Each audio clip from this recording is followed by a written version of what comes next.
नमस्कार. Ignite अकॅडमीच्या online प्लॅटफॉर्मवर मी सागर अंगे आपणा सर्वांचं मनपूर्वक स्वागत करतो. विद्यार्थी मित्रांनो, स्टाफ सिलेक्शन कमिशन अर्थात SSCचं वेळापत्रक जाहीर झालं आहे, ज्याला आपण कॅलेंडर म्हणतो. आपणा सर्वांना माहिती आहे, भारतामध्ये सुपर क्लास 1 किंवा क्लास 1 होण्यासाठी UPSCच्या माध्यमातून परीक्षा घेतली जाते. पण त्यानंतर जे भारत सरकारचे कर्मचारी असतात, अधिकारी असतात, अर्थात ज्यामध्ये क्लास 2 गॅझेटेड ऑफिसर असतील, क्लास 2 ऑफिसर असतील किंवा वेगवेगळ्या डिपार्टमेंटचे कर्मचारी असतील, ही सगळी पदं जवळपास स्टाफ सिलेक्शन कमिशनच्या माध्यमातून भरली जातात. तेव्हा या स्टाफ सिलेक्शन कमिशनचं वेळापत्रक आलं आहे, जे आपल्याला माहिती करून घ्यायचं आहे. कारण महाराष्ट्रातील मुलांना या परीक्षांबद्दल फारसं माहिती नसल्यामुळे कॅलिबर असूनसुद्धा अर्थात क्षमता असूनसुद्धा मुलं या ठिकाणी नोकरीला जात नाही किंवा पात्र होत नाहीत. तर व्यवस्थित ही प्रक्रिया सगळी जाणून घ्या, याचा अभ्यास करा. कारण महाराष्ट्रातील मराठी मुलांना आता हा पेपर मराठी माध्यमातून सुद्धा देता येतो. त्यामुळे खूप चांगली संधी आहे. आजच्या व्हिडिओमध्ये आपण वेगवेगळ्या पदांसाठी जे वेळापत्रक आहे ते समजून घेऊया. तुमचं ग्रॅज्युएशन झालेलं असेल, तुमचं 12वी झालं असेल किंवा तुमचं 10वी झालं असेल, तर सगळ्याच विद्यार्थ्यांना खूप चांगली संधी आहे. कारण SSCच्या जाहिराती ह्या हजारोमध्ये असतात, म्हणजे प्रत्येक पदाच्या हजारोतनं जागा असतात. त्यामुळे खूप चांगली संधी आहे. व्हिडिओ पूर्ण बघा आणि वेळापत्रक समजून घ्या. बघा, या ठिकाणी यामध्ये जवळपास 20 वेगवेगळे प्रकारचे पदं आहेत की ज्यांच्या जाहिराती कधी येणार आहेत ते सांगितलेलं आहे. पण यातली बरीचशीच पदं ही डिपार्टमेंटल भरली जातात. त्यामुळे त्यांचा विचार न करता ज्या डायरेक्ट रिक्रुटमेंट म्हणजे ज्या आपल्यासाठी परीक्षा आहेत, फक्त आपण त्यांची माहिती घेऊया.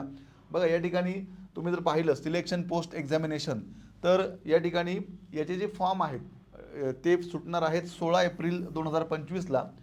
15 मे याची फॉर्म भरण्याची शेवटची तारीख असणार आहे आणि परीक्षा जी आहे ती जून जुलै 2025ला आपली होणार आहे.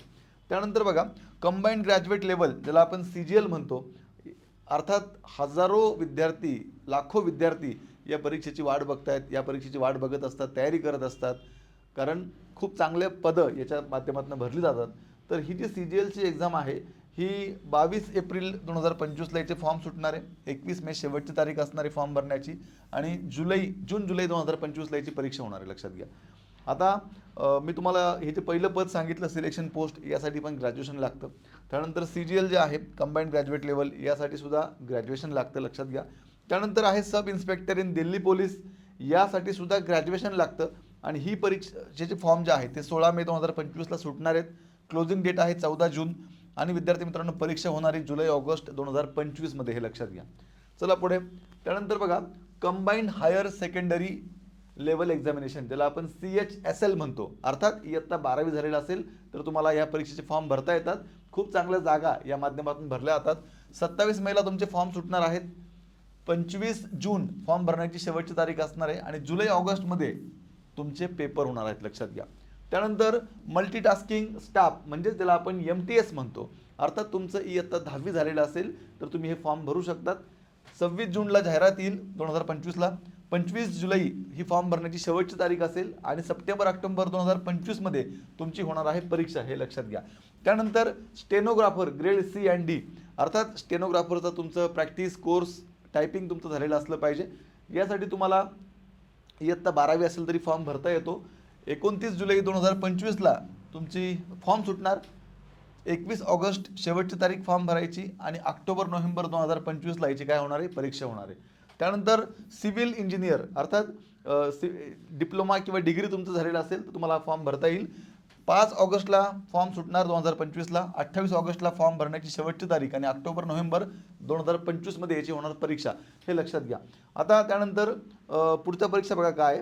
त्यानंतर आहे constable male and female in Delhi police. तर यासाठी सुद्धा तुमचं काय लागणार आहे, 12वी लागणार आहे, लक्षात घ्या. 2 सप्टेंबरला 2025ला जाहिरात येणार. 1 ऑक्टोबर फॉर्म भरण्याची शेवटची तारीख असणार आणि नोव्हेंबर-डिसेंबर 2025ला याच्या परीक्षा होणार. त्यानंतर पुढे बघा, constable male in Delhi police, तर यासाठी सुद्धा तुमचं लागणार आहे 12वी, हे लक्षात घ्या. पुढे बघा, आता याचं परीक्षा जी आहे, फॉर्म जे आहे ते 19 सप्टेंबर 2025ला सुटणार आहेत. 12 ऑक्टोबर 2025ला फॉर्म भरण्याची शेवटची तारीख असणार आणि नोव्हेंबर-डिसेंबर 2025ला याचे पेपर होणार. त्यानंतर बघा, हेड कॉन्स्टेबल दिल्ली पोलीस, यासाठी पण 12वी लागणार आहे. 7 ऑक्टोबरला फॉर्म सुटणार. 5 नोव्हेंबर फॉर्म भरण्याची शेवटची तारीख आणि डिसेंबर 2025 किंवा जानेवारी 2026ला याच्या काय होणार आहे, परीक्षा होणार आहेत. त्यानंतर पुढे बघा, हे स्टेनोग्राफरचं मी तुम्हाला, आता ही डिपार्टमेंटल एक्झाम आहे, हे सोडून द्या. त्यानंतर कॉन्स्टेबल बघा, सगळ्यात महत्त्वाचं हे त्याची हे इयत्ता 10वीच्या बेसवरती खरं तर 30, 40, 50,000 जागा दरवर्षी भरल्या जातात नियर अबाउट. तर कॉन्स्टेबल GD, ठीक आहे. आता ह्याच्यासाठी तुम्हाला 11 नोव्हेंबर 2025ला जाहिरात येणार. 15 डिसेंबरपर्यंत फॉर्म भरायचे आहेत तुम्हाला, अर्थात 2025चं सांगतोय मी. आणि मार्च एप्रिल 2026मध्ये GDचा तुमचा काय होणार, पेपर होणार आहे, लक्षात घ्या. ठीक आहे. तर अशा पद्धतीनं विद्यार्थी मित्रांनो SSCच्या माध्यमातून, कारण मागच्या 3-4 वर्षांचा इतिहास पाहिला तर SSC अशा प्रकारे वेळापत्रक प्रसिद्ध करतं आणि त्या प्रसिद्ध केलेल्या वेळापत्रकानुसारच पेपर घेतं. त्यामुळे काय होतं, एक विश्वासार्हता जी आहे ती टिकून राहते. विद्यार्थ्यांना अभ्यास करताना व्यवस्थित प्लॅन करून अभ्यास करता येतो. ठीक आहे. अभ्यास करताना व्यवस्थित नियोजन करून अभ्यास करता येतो. त्यामुळे ही खूप चांगली गोष्ट आहे की आपल्याला हे कॅलेंडर सगळं अगोदरच समजतं. तर विद्यार्थी मित्रांनो, तुम्ही ग्रॅज्युएट असाल, 12वी असाल, 10वी असाल, तर तुमच्यासाठी हे हजारो पदं आहेत ही जे SSCच्या माध्यमातून भरली जातात. त्यामुळे खूप चांगली संधी आहे. आणि या संपूर्ण प्रवासामध्ये, कारण आपल्याला महाराष्ट्रामध्ये फक्त सरळ सेवा माहिती असतात, MPSC माहिती असतं, ठीक आहे. पण त्याच्या व्यतिरिक्तही भारत सरकारचे हे जे काही वेगवेगळे डिपार्टमेंट आहेत त्याच्यामध्ये ही सगळी पदं भरली जातात SSCच्या माध्यमातून. तर हेही आपल्याला माहिती असणं गरजेचं आहे. कारण शेवटी सेंट्रल गव्हर्नमेंटची नोकरी ही आपणाला वेगळं सांगायची गरज नाही. अलीकडच्या काळामध्ये वाढलेली पेमेंट असो, नोकरीची सुरक्षितता असो, समाजामध्ये मिळणारा मानसन्मान असो, या सगळ्याच गोष्टींमुळे ह्या नोकरीला किंवा या सगळ्या गोष्टींना असं विशेष असं महत्त्व आहे. त्यामुळे खूप चांगली तयारी करा. या संपूर्ण प्रक्रियेमध्ये तुम्हाला चांगली मदत व्हावी. महाराष्ट्रातून जास्तीत जास्त विद्यार्थी केंद्रामध्ये सिलेक्ट व्हावेत या अनुषंगानं इग्नाईट अकॅडमी सातत्यानं प्रयत्न करत असते. इग्नाईट अकॅडमीचे SSCच्या अनुषंगानं खूप सारे कोर्सेससुद्धा आहे. तुम्हाला इग्नाईट अकॅडमीचं ॲप डाउनलोड करायचं आहे आणि तुम्हाला हवं असलेला कोर्स जॉईन करायचा आहे. विद्यार्थी मित्रांनो, अधिक माहितीसाठी 88 88 99 61 16 या नंबरला संपर्क करायचा आहे. आणि अशाच पद्धतीनं SSCचे वेगवेगळे व्हिडिओ पाहण्यासाठी आजच इग्नाईट अकॅडमीचे हे यूट्यूब चॅनल सबस्क्राईब करायचं आहे.